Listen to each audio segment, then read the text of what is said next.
নমস্কার, আমি রুম্পার হেসেলে তোমাদের সকলকে জানাই অনেক অনেক স্বাগত। নতুন দিনের নতুন একটি রেসিপি নিয়ে আমি হাজির হয়ে গেলাম তোমাদের মাঝে। আজকে আমি যে রেসিপিটি তৈরি করব সেটা হচ্ছে পেঁয়াজকলির একটি রেসিপি। এটা প্রথম থেকে শেষ পর্যন্ত তোমাদের দেখার অনুরোধ রইল। আর এই শীত থাকতে থাকতে একবার আমার মতো করে বানিয়ে খেয়ে দেখো, দুর্দান্ত লাগে খেতে। ভাত রুটি সব কিছুর সঙ্গেই কিন্তু খেতে পারবে। আর এটা আমার সম্পূর্ণ নিজস্ব একটি রেসিপি, আমি নিজে করে খেয়ে দেখেছি, ভীষণই ভালো লেগেছে, তাই তোমাদের মধ্যে আমি শেয়ার করছি। তা দেখো, পেঁয়াজ কলি কিন্তু এরকম বড় বড় করে কাটতে হবে। এই শীত থাকতে থাকতে কিন্তু পেঁয়াজ কলি থাকতে তোমরা অবশ্যই একবার বানিয়ে দেখো। আর তার সঙ্গে আমি আলুকেও দেখো এইভাবে লম্বা লম্বা করে, মানে মোটা মোটা পেঁয়াজ কলির আকারের শেপেই আমি কেটে নিয়েছি। তাহলে চলো দেরি না করে রেসিপিটি শুরু করা যাক। তার জন্য চলে যাব গ্যাসের কাছে। দেখো, গ্যাস ধরিয়ে কড়াই বসিয়ে কড়াইতে সর্ষের তেল দিয়ে দিয়েছি। তেল গরম হয়ে গেছে। রান্নাটা কিন্তু সর্ষের তেলেই করতে হবে। আর যে কোনো সর্ষে বা পোস্ত দিয়ে যে কোনো রেসিপি করলে কিন্তু সেটা কিন্তু সর্ষের তেল দিয়ে করলেই বেশি ভালো হয়। যেহেতু আমি এটা পোস্ত দিয়ে করব, তাই আমি সর্ষের তেল দিয়েছি। আর দেখো, একটু সামান্য লবণ দিয়ে দিচ্ছি, তাহলে কিন্তু তেলটা গায়ে ছিটে আসবে না। সবার প্রথমে আমি আলুটাকে একটু ভেজে তুলে নেব।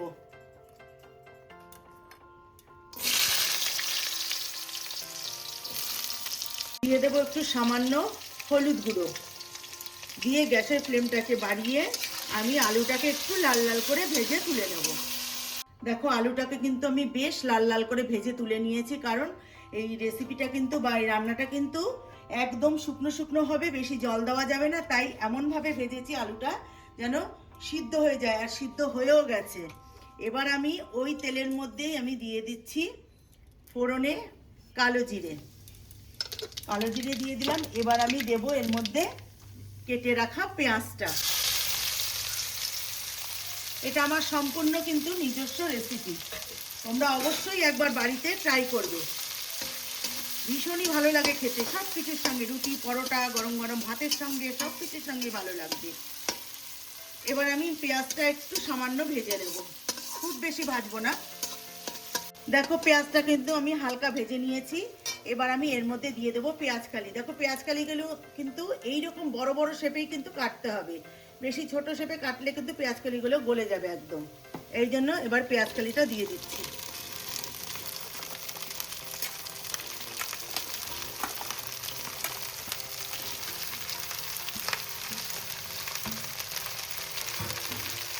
এবার পেঁয়াজের সাথে ভালো করে পেঁয়াজ কালিটাকে একটু ভেজে নেব। দেখো, পেঁয়াজ কালিটা কিন্তু অনেকটাই নরম হয়ে গেছে। এবার আমি এর মধ্যে কিছু মশলা দেব। তার মধ্যে দেব হচ্ছে দুটো কাঁচা লঙ্কা চিড়ে দিচ্ছি।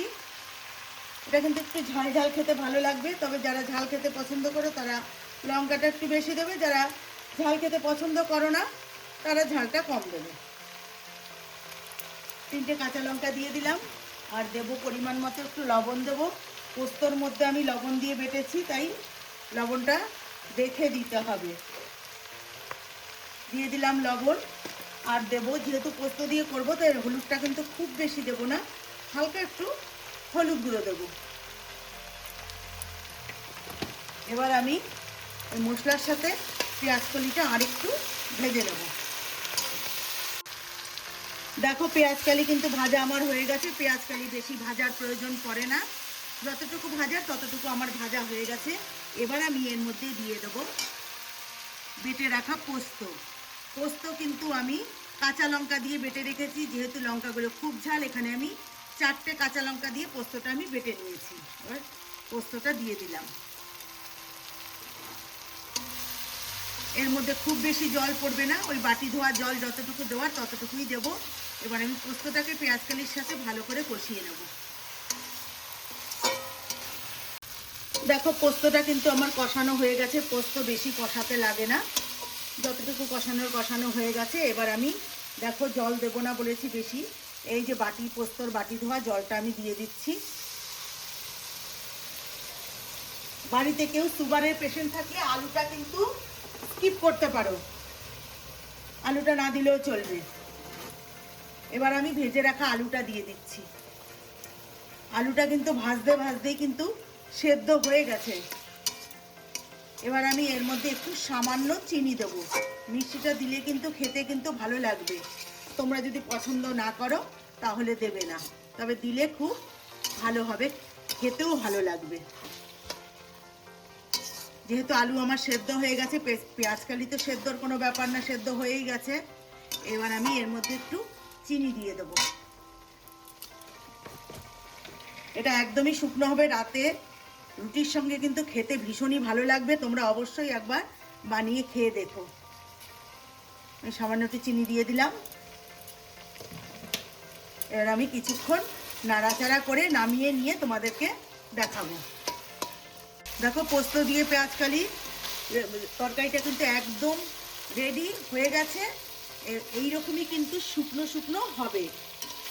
তো এবার আমি গ্যাসটা বন্ধ করে নামিয়ে নিয়ে তোমাদেরকে দেখাচ্ছি।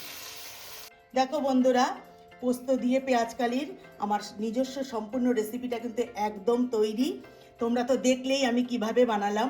তোমাদের কাছে অনুরোধ রইল, বাড়িতে অবশ্যই একবার এইভাবে বানিয়ে খেয়ে দেখবে, খুবই ভালো লাগবে। ভালো লাগলে আমাকে কমেন্টস করে জানিও, আর একটা লাইক করতে ভুলো না।